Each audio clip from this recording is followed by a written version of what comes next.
Assalamualaikum warahmatullahi wabarakatuh. Innal hamdalillah nahmaduhu wa nasta'inuhu wa nastaghfiruh wa na'udzu billahi min shururi anfusina wa min sayyiati a'malina may yahdihillahu fala mudilla lahu wa may yudlil fala hadiya lahu. Asyhadu an la ilaha illallah wa asyhadu anna Muhammadan abduhu wa rasuluh sallallahu alaihi wa ala alihi wa ashabihi wa baraka wa sallam tasliman katsiran amma ba'd. Jamaah salat subuh Masjid Al-Lafali rahimani wa rahimakumullah. Mari kita senantiasa bersyukur kepada Allah Subhanahu wa Ta'ala yang tak henti-hentinya, tidak pernah libur memberikan nikmat kepada kita, sehingga kita wajib bersyukur atas segala kenikmatan yang Allah berikan itu. Walaupun tanggal merah, Allah itu tidak pernah libur memberi nikmat. Itulah sesungguhnya Allah Subhanahu wa Ta'ala senantiasa mengingatkan kepada kita, sebagaimana tadi yang dibaca oleh imamnya. Wa bi ayyi ala'i rabbikuma tukadziban. Nikmat mana lagi yang akan didustakan? Nikmat mana lagi akan kalian dustakan? Karena apa? Allah tak pernah libur memberi nikmat kepada kita. Maka kita juga harus tidak pernah libur bersyukur kepada Allah Subhanahu wa Ta'ala, sebagaimana tidak pernah libur Allah memberi nikmat.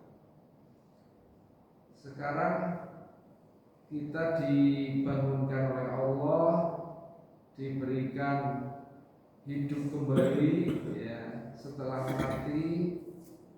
Allah Subhanahu wa Ta'ala berikan segarnya udara untuk bisa bernapas, kemudian diberikan kesehatan untuk bisa berjalan, diberikan rasa enak dan nikmat untuk bisa melihat, bisa merasa. Ini kenikmatan yang luar biasa. Sehingga apabila kita hitung satu persatu nikmat Allah ini tidak pernah akan berhenti. Wa in ta'uddu nikmatallahi la tuhsuha. Jika kalian mau menghitung satu persatu nikmat Allah ini, maka tidak mungkin akan kita lakukan. Artinya nyawa kita sudah habis, ini nikmat Allah belum kehitung. Jadi begitu rupa, sehingga kalau kita hayati bacaan imam tadi, Rabbi ayyi ala'i rabbikuma tukadziban, ya, Masya Allah, nikmat sekali Mas Fahri. Ini kenikmatan yang sangat besar, sangat luar biasa yang Allah berikan kepada kita. Dan kita tidak mampu, jangankan menebus atau membeli, menghitung aja tidak mampu. Luar biasa. Hadirin rahimani wa rahimakumullah. Dan segala kenikmatan ini itu tidak dibiarkan begitu saja oleh Allah. Tapi kita sebagai penerima nikmat itu akan dimintai pertanggungjawaban. Nah, inilah yang perlu kita siapkan. Bagaimana kita harus menghadapi hari perhitungan, hari hisab. Karena segala kenikmatan yang Allah berikan kepada kita itu bukan ya perkara-perkara yang dibiarkan, tapi itu perkara-perkara yang dipertanggungjawabkan. Aku beri kalian mata, digunakan untuk apa? Aku berikan kalian minum, ya digunakan untuk apa? Dari mana minum itu kamu peroleh? Digunakan untuk apa? Kalau itu min aina iktasabahu, ya, dari mana kamu peroleh? Wa fima anfaqahu, dan kemana kamu belanjakan, begitu seterusnya. Setiap nikmat ditanya dari mana kemana, terus gitu ya, satu persatu bisa gitu. Sehingga akan diperoleh catatan, ya, catatan amal kita, ya.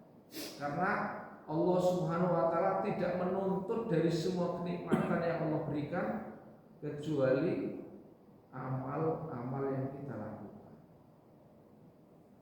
Sehingga dijelaskan dalam Quran yang seringkali ini Gus Abror baca, ya, Gus sering fa amma man utiya kitabahu biyaminihi, ya. Adapun kitab yang kita yang Allah berikan kepada kita. Nah, bagaimana kita nanti memperoleh nasibnya di situ tuh, ya. Adapun kitab catatan yang baik, ya, yang kita peroleh dari hasil amal itu, ya, kita akan disuruh untuk ambil dan membaca. Fa amma man utiya kitabahu biyaminihi, terus siapa? Gus? Fasaufa yuhasabu hisabai yasir, ya. Ya, bagaimana kita mendapatkan hisab yang mudah, ya. Karena hisab dari setiap amal kita itu ada yang mudah, ada yang sukar, ada yang sulit. Nah, mendapatkan hisab yang mudah, kita selalu berdoa, ya Allah hasibni hisabai yasir, ya Allah berikan kami hisab yang mudah, ya. Karena apa? Setiap satu nikmat itu pertanyaannya banyak sekali, ya. Dari mana tadi, ya, diperoleh, kemana dibelanjakan, dan bagaimana kita menjaga amalnya itu apakah, coba setiap amal aja, ya, yang kita lakukan sudah dilakukan dengan benar atau salah. Nah, ini sendiri, kalaupun benar, sudah ikhlas apa belum, sudah istiqomah apa belum. Nah, ini banyak banget, ya.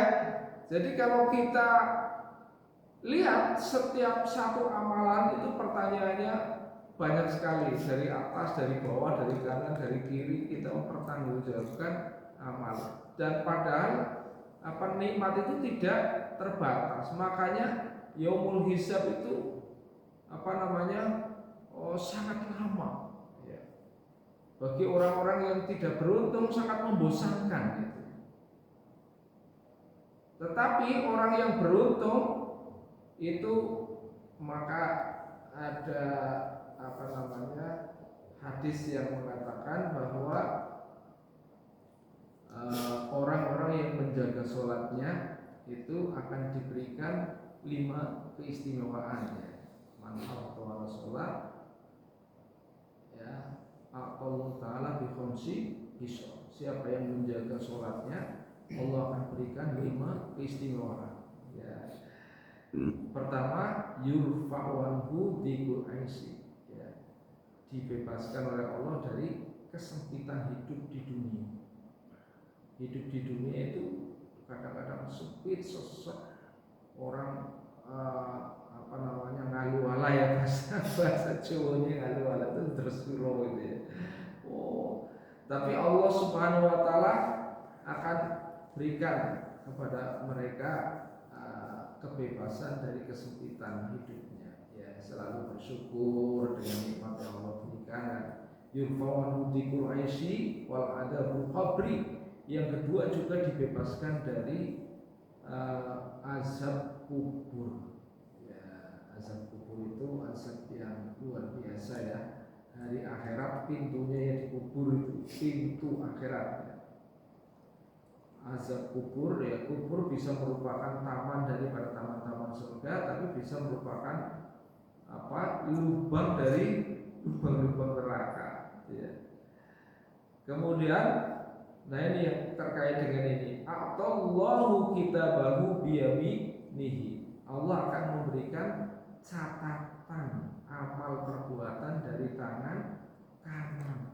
Nah, ini tangan kanan itu memberikan simbol kepada kita ashabul yamin. Ashabul yamin, ma ashabul yamin. Tangan kanan itu simbol daripada golongan kanan. Orang yang akan diberikan oleh Allah catatan amal dari tangan kanan, maka dia adalah orang yang akan diselamatkan. Karena kanan itu melambangkan kesuksesan, kepositifan. Kalau kita belajar garis lurus ya, kita flashback kembali ke pelajaran SMP ya. Itu kalau garis lurus itu kan dia punya apa yang disebut dengan kemiringan atau arah daripada garis lurus ya. Kalau garis lurus itu miringnya ke kanan, dia pasti nilai kemiringannya, gradiennya pasti positif gitu ya. Itulah ayat kauniyah ya. Sudah tertulis dalam matematika itu. Kalau orang itu membuat garisnya itu miringnya ke kanan, pasti gradiennya positif gitu ya. Itu pasti itu. Artinya itu orang-orang nanti yang menerima catatan amal dari sebelah kanan sudah pasti kabar gembira karena ada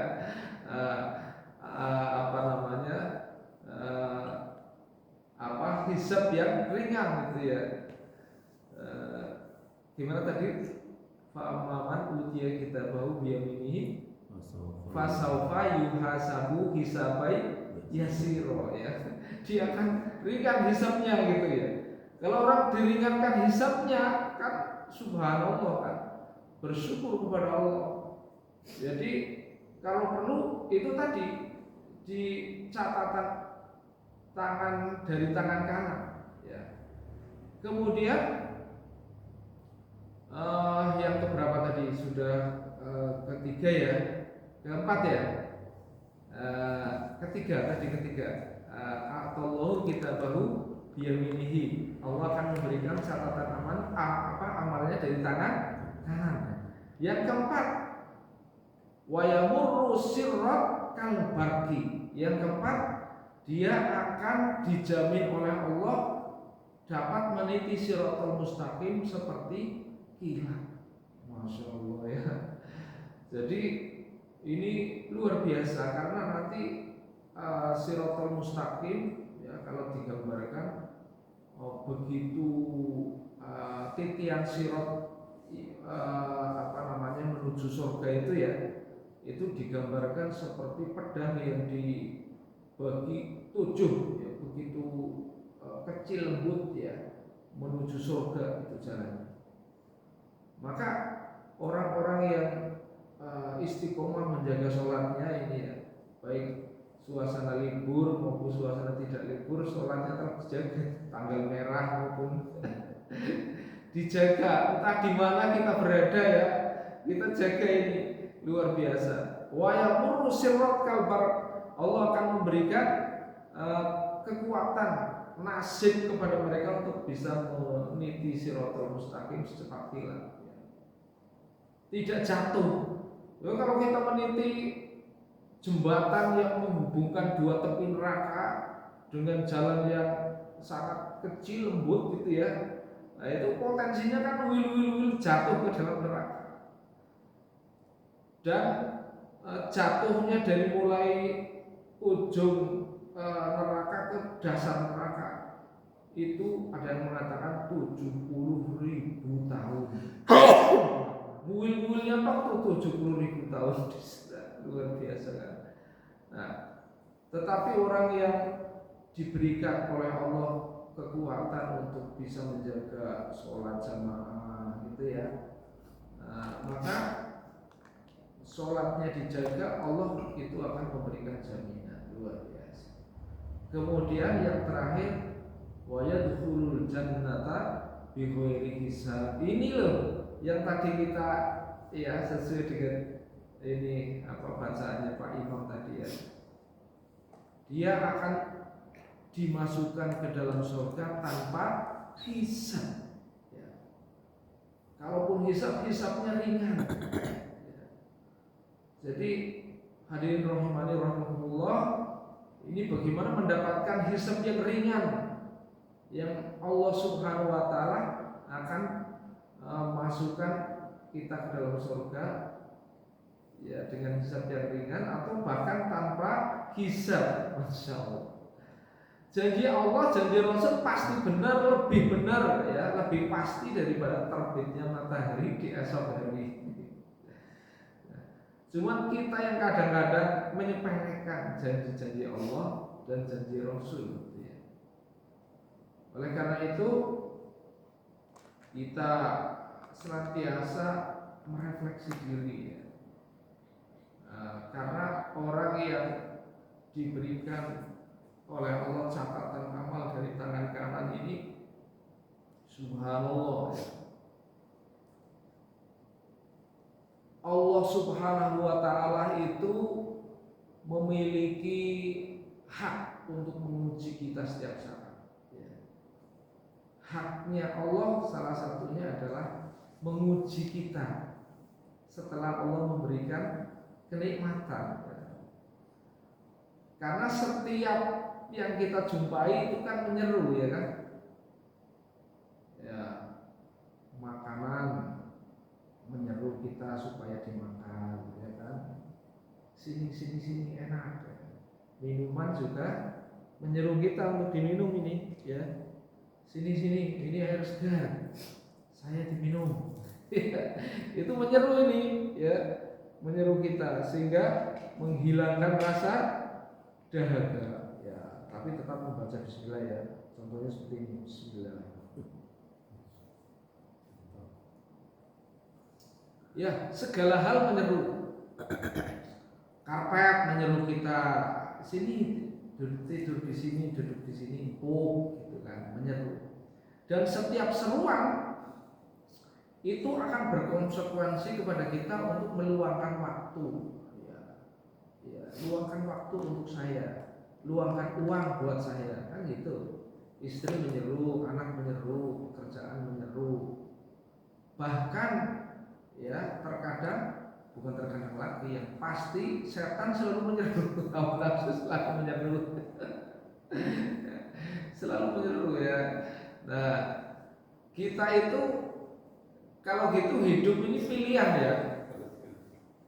Karena apa? Karena umur sudah ditentukan. Kamu di dunia saya kasih waktu sekian, cuman nggak langsung dibocorkan oleh Allah ya. Tapi kontrak hidup kita kan sudah pasti. Yuk Pak Aryo, saya kasih waktu 67,5 tahun ya di dunia ini, dan nggak pernah diberitahu gitu. Nah ini sementara semua hal ini menyeru kita. Menyeru itu meminta kita meluangkan waktu, menyeru kita meluangkan harta, menyeru kita memerlukan tenaga dan sebagainya ya. Nah itulah yang kemudian diberikan kita itu akal pikiran ya, supaya kita smart ya, cerdas memilih. Apakah seruan ini perlu saya layani apa enggak? Apakah seruan ini saya kasih waktu lama apa sedikit? Apakah seruan ini saya tanggapi dengan tanggapan yang sungguh-sungguh apa enggak? Itu kan kemampuan kita untuk mengatur, ya, menilai dulu ini seruan yang bermanfaat bagi saya, apakah seruan yang mencelakakan saya. Nah, kemampuan untuk menilai seruan sehingga kita bisa membuat keputusan. Apakah saya orang yang bijak terhadap diri saya apa enggak, gitu ya. Kalau kita tidak bijak, bisa jadi ya seruan-seruan hawa nafsu dipenuhi, seruan-seruan ilahi tidak dipenuhi, seruan-seruan. Nah ini kan bahaya. Maka tadi fa'amman utiya kitabahu biyaminihi fasawfa yuhasabu hisaban yasiran. Ada lagi di surat apa Gus Abror yang apa? Fa'amman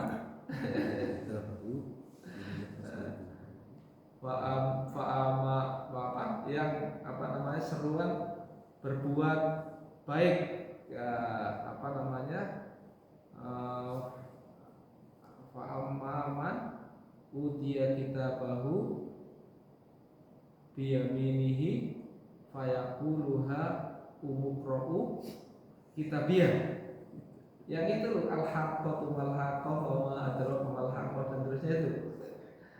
Dan adapun orang yang apa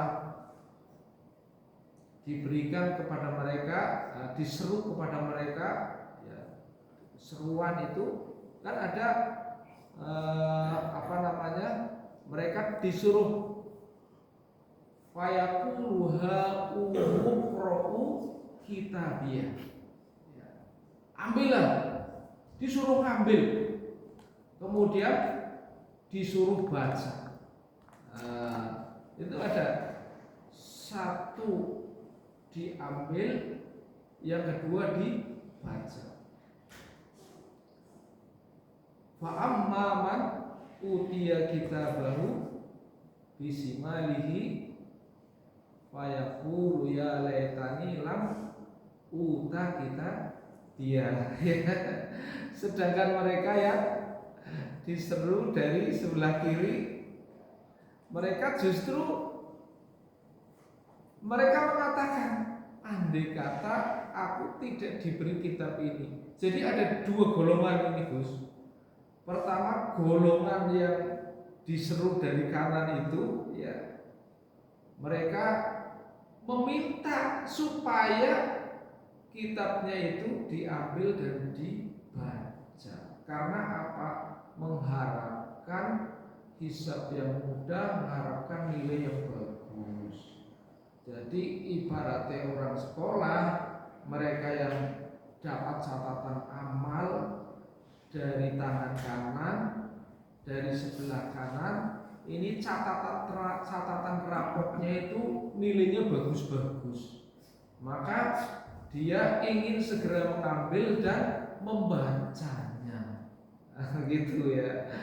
Ini nanti di akhirat kelak pasti begitu, ya. Pengen tahu, ini donantu anni mulakin hisabia. Aku sudah yakin, ya. Aku sudah yakin akan menjumpai catatan amalnya itu dengan apa namanya, apa yang diharapkan. Sudah yakin. Karena apa? Orang-orang yang diberikan petunjuk dalam hidup dan kehidupan, ya, mereka akan memiliki harapan, ya. Ada sebenarnya tiga hal yang harus bercampur, ya, antara harapan, rasa takut, ya, rasa cinta. Itu sesungguhnya sifat yang harus dimiliki orang bertakwa. Tiga rasa dalam satu apa namanya qalb, ya. Dalam satu qalb ada rasa harap kepada Allah, ada rasa takut kepada Allah, dan rasa cinta. Rasa cinta, harap dan takut ini menjadi satu, itulah yang kemudian membentuk sifat takwa, ya. Jadi takwa itu tidak sekedar takut, tapi takut, harap, dan cinta. Ini yang nanti inni dzonantu anni mulakin hisabiyah. Ya. Jadi orang-orang yang Allah berikan kepadanya ya catatan amal dari tangan kanan, maka dia ingin segera membaca catatannya itu ya, karena tanda daripada nasib baik ya. Tetapi sebaliknya orang yang diberikan catatan amal dari tangan kiri ya, mereka itu sudah ya merasa mendingan aku tidak usah tahu sisang gitu kan, catatannya abang-abang kan kecewa ya kan. Makanya ya layatani lampu tak kita biar gak usah, seandainya gak usah dikasih ke aku sisang lah kalau bahasa. Walau adrima hisab yang mending aku gak ngerti kan gitu. Hadirin rahimani rahimakumullah, ini peristiwa yang pasti akan terjadi dan setiap kita akan mengalami ya, luar biasa ini. Maka hadirin rahimani wa rahimakumullah, orang yang sudah bahagia, sudah sukses ini tadi inni donantu anni mulakin hisabiyah wa huwa fi 'isyatir radiyah. Mereka adalah orang-orang yang hidupnya sudah mendapat ridho dari Allah. Kapan orang tahu mendapat ridho? Fi jannatin aliyah, ketika dia sudah dimasukkan ke dalam surga, sudah mendapatkan ridho, dimasukkan ke dalam surga, itu pasti ya. Orang yang Allah Subhanahu wa taala ridhoi, pasti dia akan dimasukkan ke dalam surga. Dan itulah sesungguhnya sukses ya. Jadi makna sukses itu apa? Sukses itu definisinya dalam Al-Quran sudah ada ya. Wa man zuhziha 'anil nar wa udkhilal jannata faqad faza. Siapa yang sudah dibebaskan dari neraka dan dimasukkan ke dalam surga, sungguh itu adalah sukses. Faqad faza. Sungguh dia adalah kemenangan, kesuksesan. Jadi orang hidup di dunia sebelum masuk surga, sebelum dibebaskan neraka, jangan bilang sukses. Kebanyakan definisi sukses itu adalah ukuran-ukuran dunia. Wis abrar wis dadi wong, wis sukses gitu ya. Ukuran sukses di dunia biasanya ukuran dunia. Yo, umumnya sapi, mobilnya akeh, bojone ayu, anaknya pada itu pejabat, sukses. Jadi ukuran-ukuran indikator sukses kebanyakan itu dunia ya kan. Padahal indikator sukses itu adalah faman zuhziha 'anil nar, siapa yang dibebaskan dari neraka, wa udkhilal jannata, dan dimasukkan ke dalam surga, faqad faza, sungguh dia orang yang jaya, orang yang sukses, orang yang beruntung. Ini hadirin rahimani wa rahmatullah. Dalam hal kita mencari keberuntungan, maka tadi ya kita senantiasa menggunakan waktu, kesempatan kita untuk memenuhi seruan-seruan yang baik, karena semua hal menyeru kita kan itu kembali, semua hal menyeru kita dan meminta waktu, meminta tenaga, meminta pikiran, meminta harta, itu ya, itu.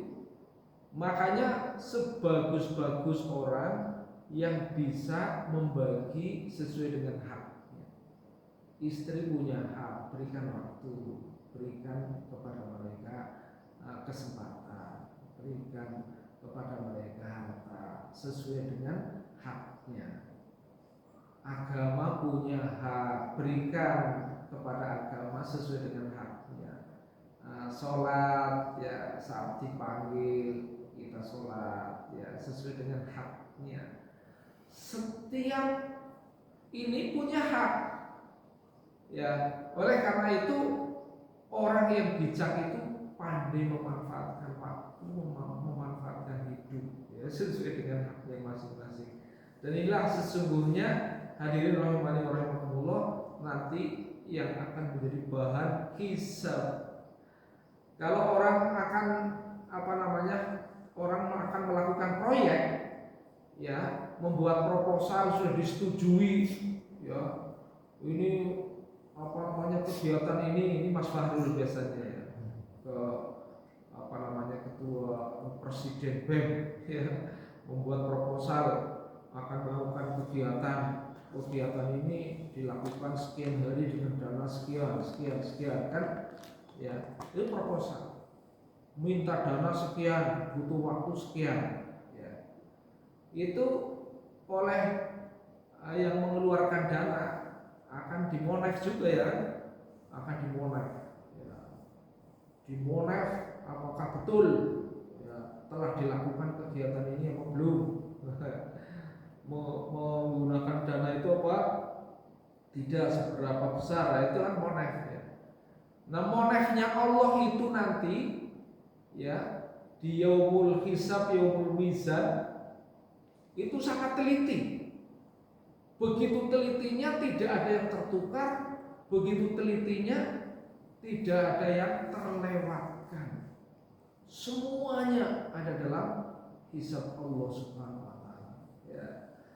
Oleh karena itu, mari waktu yang sebentar kita hidup di dunia, ya, kita jangan sungkan-sungkan untuk senantiasa merefleksi diri, ya.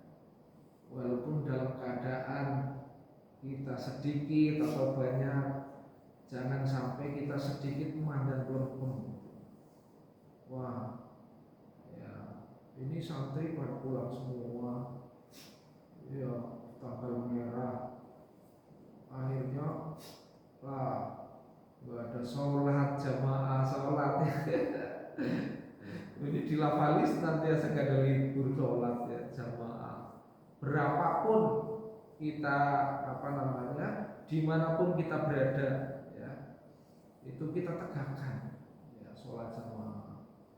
2 orang yang sholat jamaah lebih baik daripada 4 orang yang sholat sendiri-sendiri.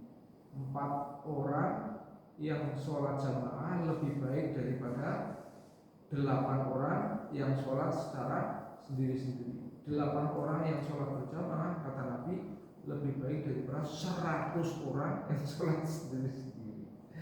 Jadi kita tegakkan, ya, istiqomah melakukan sholat jamaah. Dan ini yang terakhir, kalau orang bisa menjaga sholat jamaah dan tidak tertinggal takbiratul ula dari imam selama 40 hari, ya, 40 hari sholat jamaah dijaga tidak tertinggal takbiratul ula dari imam, ya. Nah, maka apa kata Nabi? Ya, jaminannya 2, ya. Pertama yaitu dijamin tidak jadi orang munafik, ya. Sifat-sifat kemunafikan akan dihilangkan oleh Allah. Yang kedua, dijamin akan dimasukkan ke dalam surga atau dijamin dibebaskan dari siksa neraka. Ya, ini, ya. Nah, jadi ini luar biasa sholat jamaah itu, sehingga ketika kita ingin membentuk karakter menjadi orang yang jujur, orang yang komitmen, orang yang tanggung jawab, maka latihannya adalah selama 40 hari berturut-turut, sholat jamaah tidak pernah tertinggal takbiratul ula, takbiratul ihram. Maka itu adalah jaminan dari Nabi agar mendapatkan 2 kebebasan, yaitu kebebasan daripada sifat munafik, yaitu kebebasan bebaskan dari siksa neraka. Nah ini jadi hal yang sangat penting. Kenapa sekarang orang sangat sulit mendidik anak? Ini sebenarnya kata kuncinya sudah ketemu. Kenapa anak saya kok sulit sekali ya, tukang bohong, tukang ini. Sudah pernah dididik sholat 40 hari berjamaah tanpa ketinggalan takbiratul ihram kok belum? Jawabannya ya, kalau sudah pernah dididik sehingga bisa lulus ya. Kadang-kadang orang berobat kena penyakit flek itu kan 6 bulan berturut-turut tidak pernah ketinggalan 1 hari pun ya. Saya dulu begitu, ketika anak saya kena flek itu kata dokter ini 6 bulan harus minum obat tiap hari tanpa ketinggalan. Kalau ketinggalan mulai dari pertama lagi. Ya. 6 bulan berturut-turut. Ya. Alhamdulillah sembuh gitu ya. Anak saya dua-duanya anak saya kena flek gitu ya. Nah, coba kita bisa nggak seperti itu? Ya, kalau belum anak ya diri kita sendiri sudah pernah belum diri kita sendiri menjaga 40 hari sholat jamaah tanpa ketinggalan takbiratul ihram daripada imam. Nah, jadi imam sudah Allahu Akbar, kita sudah di belakangnya. Nah itu insya Allah ini ya, Allah dan Rasulnya lebih tahu tentang alam gaib ya. Jadi semoga ya pagi ini ya alhamdulillah ya kita bisa tidak libur walaupun tanggal merah, karena Allah tidak pernah libur memberi nikmat, maka kita tidak pernah libur bersyukur ya. Sholat jamaah jangan pernah libur ya, walaupun dalam keadaan apapun. Nabi sakit dipapah oleh 2 orang sahabatnya, Abu Bakar ya, sama satu lagi Umar ya. Kemudian Abu Bakar diminta oleh Nabi menjadi imam, sedangkan Rasulullah di belakang. Nah itu walaupun boleh ya, orang meninggalkan sholat jamaah sepanjang ada 2 syarat ya. Syarat pertama sakit. Sakit itu tidak sembarang sakit, sakit tertentu sehingga dia tidak bisa bergerak, ya nggak bisa ya kan. Sekarang kan orang sakit sedikit saja enggak sholat jamaah kemana sakit, tiba-tiba diteliti sakitnya apa? Panu.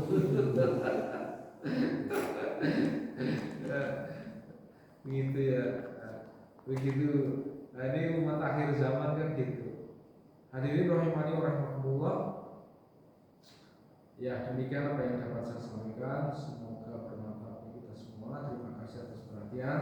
Mohon maaf atas kekurangan. Billahi taufiq wal hidayah. Wassalamualaikum warahmatullahi wabarakatuh.